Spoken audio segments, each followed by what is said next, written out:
Good morning. Welcome back to Morning Live, taking a look at our roads this morning on our MTO Compass cameras. It's been so busy out there this morning, so it makes us think of the option of carpooling. We're always trying to tell people to find different options than just driving on the roads all by themselves. Joining me here today from Smart Commute is Ryan Lanyon. And thank you. Good morning, and thank you for joining us here today. Thank you. Okay, so we want to talk about carpooling, and we have a gentleman behind us first off, and he's planning playing around with a little car. It's Carpool Week. I've never heard of that before, but this is officially Carpool Week. Brand new. Yes. Okay, all right, very cool. So we're trying to get people into the concept of carpooling. That's right.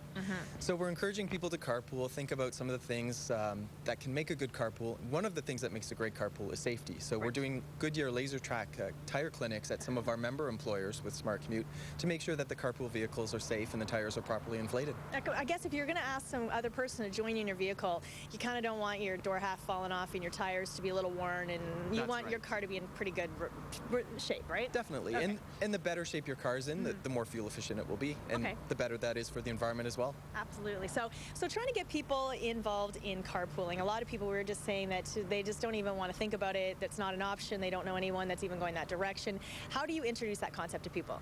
Well, we have an online website where somebody can sign up and just kind of test the waters, put in their information about their commute and see if they match up with somebody, maybe talk to them about it.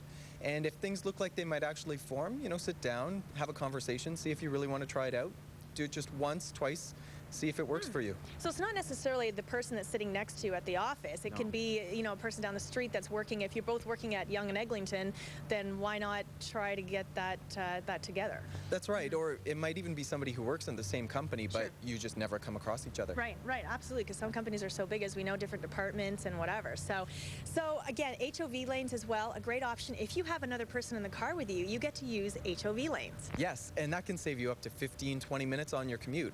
Really makes it worthwhile to spend that extra few minutes to pick somebody up and then save in dividends on that HOV lane. Yeah, so it's so fun. An HOV lane, again, of course, if you're on the highways, if you're heading along the 403, it's that free lane on the left-hand side with the little diamonds in it, and only you can go in there if you have a partner. That's right, and you just zip by all those other cars. It is fun to be in there and to be able to look at everybody and say, why aren't you doing what I'm doing right now? It's a good concept. It's great. Yeah. It's definitely an incentive to carpool. Sure, makes it much more worthwhile. Okay, so what else are we trying to get people out there and carpooling on the roads? What else can we tell people on Carpool Week? Well, you can make sure you check your tires, and it should be as routine as the morning coffee run. So that's just built in. And just talk about everything. So if you want to... talk about scheduling, of course, as well. Right. I noticed that when I was looking at parts of your website, you were reminding people as well about the fact that you need to talk about scheduling and talk about in overtime. If I'm going to be staying at the office late tonight, how you figure that out. But you guys can help everybody out with that, right? That's right. And once you work those things out, it just flows quite smoothly. With Smart Commute, if you do have to work late or if you have an emergency during the day, we have something called emergency ride home. It's like a commuter insurance. Okay. So we'll give you a free taxi chit to go back, take care of your emergency, if your kids are sick in school. You guys have it all figured out. That's right. Okay, the website is up on the screen. Check it out. Make sure you go on, and again, go on to, maybe this is a concept for everybody to try, at least look into, and it might make a much more pleasant ride into work in the morning. We're going to take a quick look at our MTO Compass cameras as we head out. Thank you so much, Ryan Lanyon from Smart Commute, and your little buddy over there from Goodyear as well. And so far, look how slow it is. See, if you had a friend in your car and everybody did, it'd be a lot much slower, that much quicker on the highways. We'll be back after this.